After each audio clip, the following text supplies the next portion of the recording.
Hello, my name is Meredith Bean, and in the following presentation I will be discussing the ecological interdependence of particular species of bats and cacti.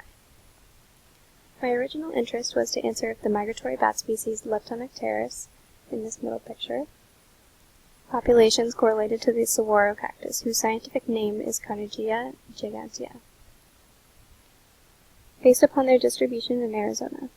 As I collected data and researched further, however, I discovered that my focus needed to broaden slightly to include a similar bat species, Coronectaris, and the northern Mexico area. These three species are all very ecologically unique and are on the brink of being in environmental danger.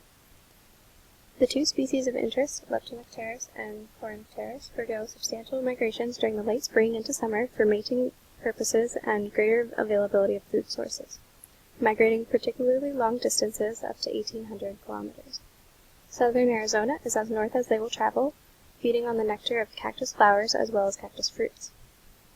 The saguaro cactus, which lives exclusively in the Arizona-Mexico region, have night-blooming flowers and fleshy fruits which the bats feed upon. For ease, I will be referring to the bats by their common names, so Leptonectaris as the long-nosed bat, and Coronectaris as the long-tongued bat. I first gathered data about the saguaro cactus through the Arizona State University Research Network, connecting me to the Google map of saguaro locations through the Arizona chapter of SCINet data portal containing the large majority of my saguaro data at 876 values. The Global Biodiversity Information Facility was my source for not only 255 saguaro locations, but also my total bat listings at 1,197 individual bats.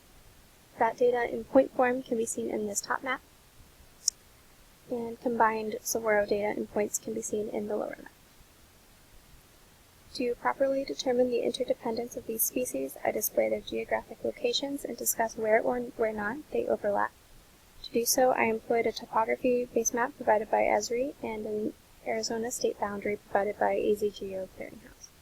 For accuracy, I used NAD 1983 HARN as the projected coordinate system for all features. To consider all cacti, despite the data source in the same feature class, I utilized the merge tool based on OID and the species name. Once all data sets were added to the map, I created a 50,000 meter buffer for each bat individual in each of the populations to display the approximate max distance one would travel to feed. This buffer distance, however, is fairly large and aims to include as many cacti in its realm as possible. I then used the dissolve tool to make the buffer zones appear more confluent and to better describe the movement of a population. Finally, I used a spatial join to describe the distance between cacti and bat populations and to analyze the number of cacti that fall within the bat buffers.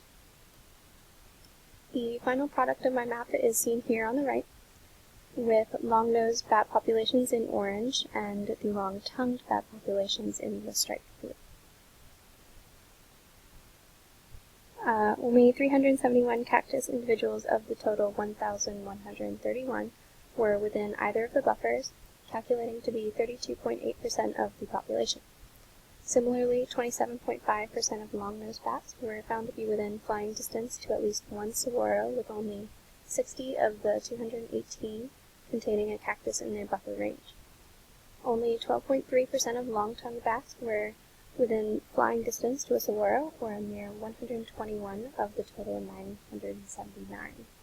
So overall, there was no significant overlap in either the long-nosed or the long-tongued bat populations, as overlapping the saguaro cactus location. Therefore, I cannot conclude that there is a correlation between them, and this is mainly because the bat populations that I described are extremely migratory in nature, and a more reliant species who calls saguaro home is a better measure to determine their correlation.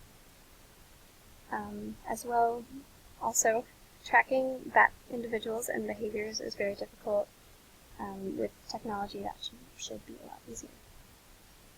These are my data sources, and thank you very much.